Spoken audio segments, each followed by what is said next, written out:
दूसरी जो efficiency ratio हम मेजर करते हैं उसका नाम है रिसीवेबल टर्नओवर। तो रिसीवेबल टर्नओवर जो है वो कैसे मेजर किया जाता है और इसका क्या पर्पस है?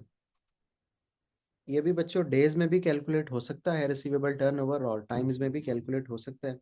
तो हम पहले डेज में देख लेते हैं कि इसका फार्मूला क्या है रिसीवेबल टर्नओवर को कैलकुलेट करने का।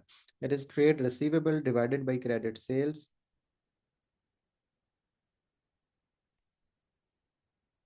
Divided by credit sales times 365।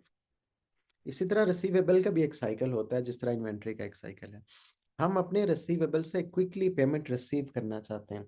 अगर हम जितना जल्दी उनसे पेमेंट रिसीव करेंगे उनके बैड होने के चांसेस कम है और हमारा कैश फ्लो उतना अच्छा रहेगा।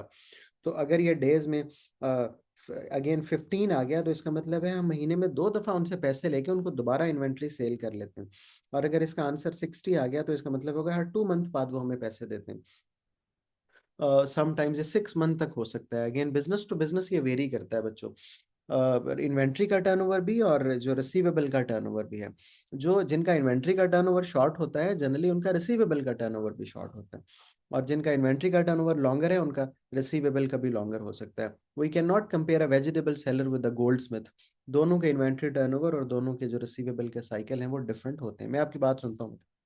दोनों के डिफरेंट हो सकते हैं। कंस्ट्रक्शन इंडस्ट्री का इन्वेंट्री टर्नओवर का साइकिल डिफरेंट हो सकता है as compared to any business जो कि डेली की रिटेल स्टोर का इन्वेंट्री टर्नओवर बहुत क्विक होता है। उनका जो इसी तरह जो रिसीवेबल टर्नओवर है वो भी बहुत क्विक होता है, बल्कि वो तो कैश पे प्रोडक्ट बेच रहे होते हैं।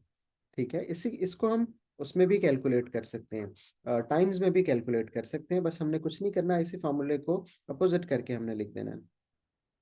तो हम लिखेंगे रिसीवेबल टर्नओवर इन टाइम्स। तो उसका जो फार्मूला होगा वो होगा credit sales divided by trade receivables. और इसको किसी चीज से मल्टीप्लाई नहीं करेंगे। इसको टाइम्स में मल्टीप्लाई करेंगे तो हम कहेंगे हायर इज गुड, जब टाइम में मेजर करेंगे तो ये हायर इज गुड होगा। और वो जो डेज थे वो लोअर इज गुड थे। तो अगर ये 89 आ गया तो हम कहेंगे ये गुड है, और अगर ये 12 आ गया फॉर एग्जांपल तो हम कहेंगे पुअर है। But again what you need to remember is कि this varies from business to business. सारे बिजनेसेस के लिए सेम नहीं हो सकता। यानी हर बिजनेस का इन्वेंट्री टर्नओवर का साइकिल 2 डेज, 5 डेज, 1 वीक नहीं निकल सकता। और हर बिजनेस का वन वन ईयर भी नहीं हो सकता। ये बिजनेस टू बिजनेस वेरी करता है। जो कि बहुत ऐसी प्रोडक्ट बेचने वाले होते हैं यूजली जो business to business plant and machinery बेच रहे हैं, ऐसी प्रोडक्ट उनके जो टर्नओवर होते हैं डेज में वो लॉन्गर हो सकते हैं। जबकि वो जो एफएमसीजीज बेचने वाले होते हैं, जो फास्ट मूविंग कंज्यूमर गुड्स जिन्हें हम कहते हैं, कन्वीनियंस प्रोडक्ट, हमने वन में उनका नाम पढ़ा था, उनको बेचने वालों का इन्वेंट्री टर्नओवर काफी लोअर होता है और रिसीवेबल टर्नओवर भी काफी लोअर होता है।